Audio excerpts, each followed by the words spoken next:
कहानी में अब तक आपने देखा कि कैसे राघव का फर्स्ट इम्प्रेशन रकुल के ऊपर पड़ा और आपने देखा कि कैसे राघव की भयानक डरावनी तंत्र विद्या से रकुल एकदम डर गया और अपना कमरा चेंज करवाने के लिए वार्डन के पास जाने की सोचने लगा। अब आगे। अगले दिन मैंने खुद को वार्डन साहब के ऑफिस में खड़ा पाया। वैसे भी पिछली रात मैं बड़ी मुश्किल से ही सो पाया था। हाथ में एक एप्लीकेशन थी जो मैं घर से लिख कर लाया था, एकदम शुद्ध हिंदी में। एप्लीकेशन मैंने कुछ इस तरह से लिखी थी। सम्मानीय वार्डन साहब, सादर विनम्र प्रार्थना है कि मैं आपके हॉस्टल में कमरा नंबर 303 का निवासी हूँ और अपना रूममेट बदलना चाहता हूँ। मेरा रूममेट विचित्र संदिग्ध तांत्रिक गतिविधियों में लिप्त है, जिसके कारण मैं भयानक रूप से भयभीत हो चुका हूँ। इस भय के कारण मैं कल बिस्तर गीला करते करते बचा और सो भी नहीं पाया। आशा है कि आप इस मामले में जल्द से जल्द उचित कार्रवाई करेंगे और इस विचित्र तांत्रिक दोस्त से मुझे बचाएंगे। अभी तक जिंदा हूँ, आपका रकुल गुप्ता। ऐसी चिट्ठी लिखकर मैंने अपने हाथ में रखी और वार्डन के ऑफिस का दरवाज़ा खटखटाया पूरे कॉन्फिडेंस में। Yes, who is there? Sir, मैं रकुल, कुछ बात करनी है आपसे। वार्डन साहब ने बड़े गुस्से में कहा। देख, अगर रूममेट बदलना है तो वहीं से उल्टे पांव लौट जाओ, नहीं तो दरवाजे पर आकर लात मारकर भगा दूंगा। मैंने चिट्ठी अपनी जेब में रखी और दरवाजे से ही लौट गया। उस काले भैंसे वार्डन की शक्ल देखकर अंदर आने की हिम्मत ही नहीं हुई मेरी। कॉलेज की एक लैब थी 11:30 बजे, तो वहाँ जाने का वक्त भी हो गया था, सो वहाँ चला गया। मेरी ही क्लास के 2 और दोस्त भी बन चुके थे मेरे, भास्कर और अर्पित। उनसे मिलने का मुझे बहुत इंतज़ार था। कल रात से अंदर ही अंदर मैं फूका जा रहा था, किसी को बता भी नहीं पाया था। मम्मी पापा को फ़ोन करता तो वो अलग चिंता करते। वार्डन को बताने की सोची तो उसका क्या हश्र हुआ वो तो आपने देख ही लिया।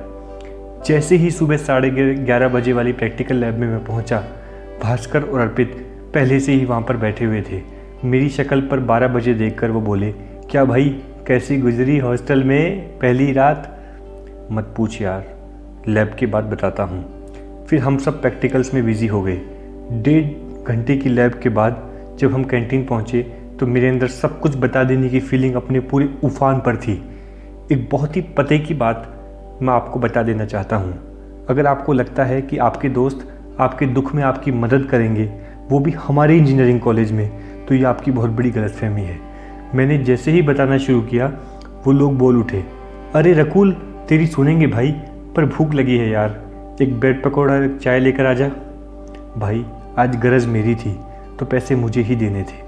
जेब से 100 रुपये का नोट निकाला और कैंटीन वाले भैया को दिया। कसम से बहुत दर्द हुआ। 3 प्लेट ब्रेड पकौड़ा और चाय लेकर पहुंचा उन भुक्कड़ों के लिए। एक एक ब्रेड पकौड़ा खाने के बाद वो बोले, यार पेट तो भर गया पर पोहा खाने का मन कर रहा है, 2 प्लेट लेकर आजा, अपन 3 लोग शेयर करके खा लेंगे। अब मरता क्या न करता, लेकर आया। पूरा खा पी कर अच्छे से भोग लगाने के बाद बोले, हाँ भाई रकुल, बोलो क्या बात है। तंग आकर मैंने उन्हें बताया कि यार मेरा रूममेट राघव तांत्रिक है, रात को मोमबत्ती जलाकर खुद से बातें करता है, क्या करूं मैं। ये सुनकर पहले तो वे बहुत ज़ोर से हंसे, फिर बोले कि वार्डन को बता भाई रूम चेंज करने को। मुझे इतना गुस्सा आया, वाह क्या सॉल्यूशन दिया है। क्या लगता है कि मैंने सोचा नहीं होगा रूम चेंज कराने का? वो वार्डन मुझे धक्का देकर निकाल दिया भी ऑफिस से।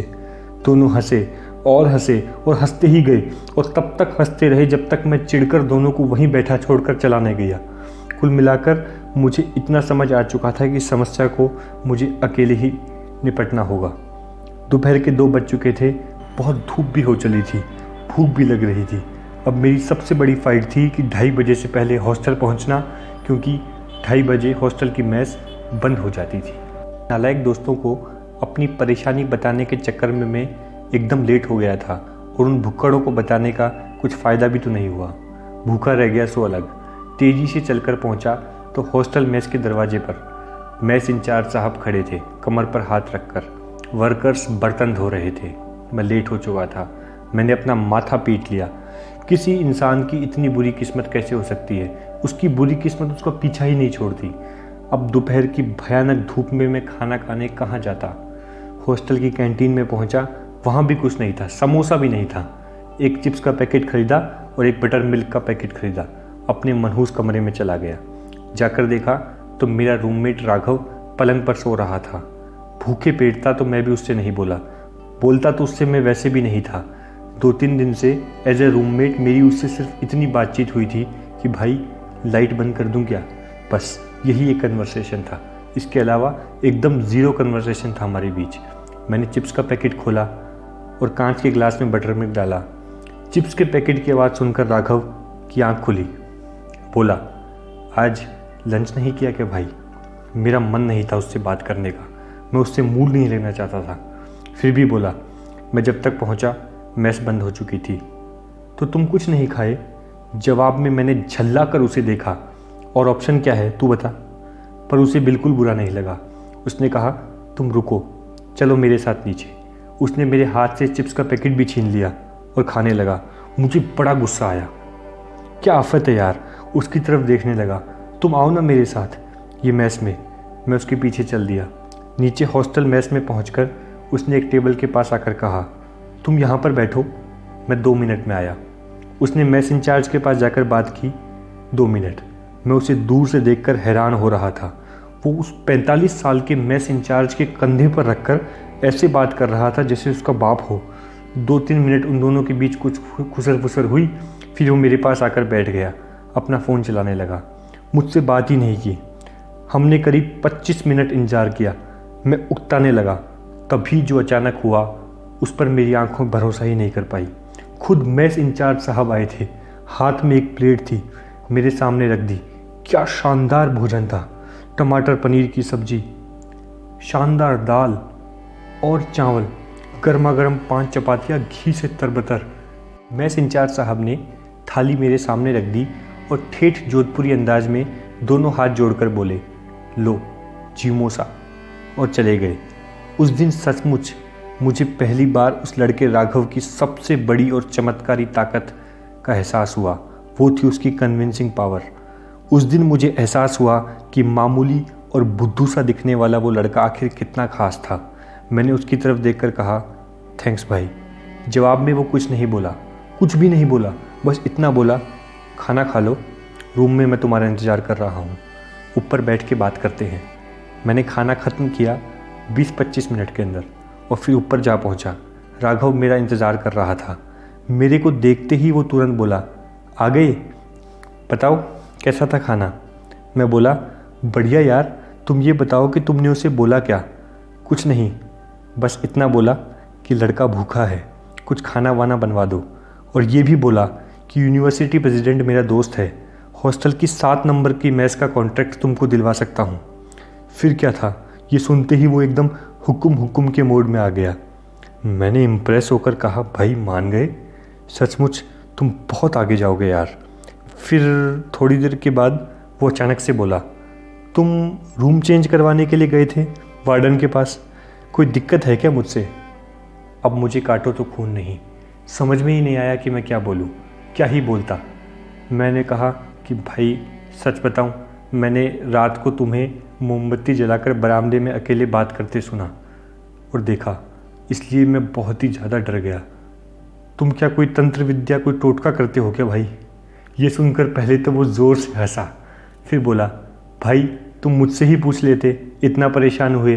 अरे भाई, रात को मुझे कई बार नींद नहीं आती है, मन बहुत बेचैन रहता है। ऐसे वक्त में मुझे कोई चाहिए होता है बात करने के लिए, और ऐसा करने से मेरा कंसंट्रेशन भी बहुत बढ़ता है, सही रहता है। कई इम्पोर्टेंट लाइफ के डिसीजन मैंने रात को मोमबत्ती के सामने ही लिए थे। मुझे सुनकर बहुत राहत मिली। उस दिन हमने काफ़ी देर तक बातचीत की, मन को बहुत सुकून मिला। तभी दरवाजे पर खटखटाने की आवाज़ आई। खोलकर देखा तो हमारे सीनियर सुभाष खड़े थे। हम बोले, जी बॉस। चलो पीछे वाले ग्राउंड पर, आज गोल्डन नाइट है तुम लोगों की, तुम जूनियर्स की। थोड़ा इंट्रोडक्शन होगा, थोड़ी रैगिंग होगी। अब हमें काटो तो खून नहीं। मैंने और राघव ने एक दूसरे का मुंह देखा।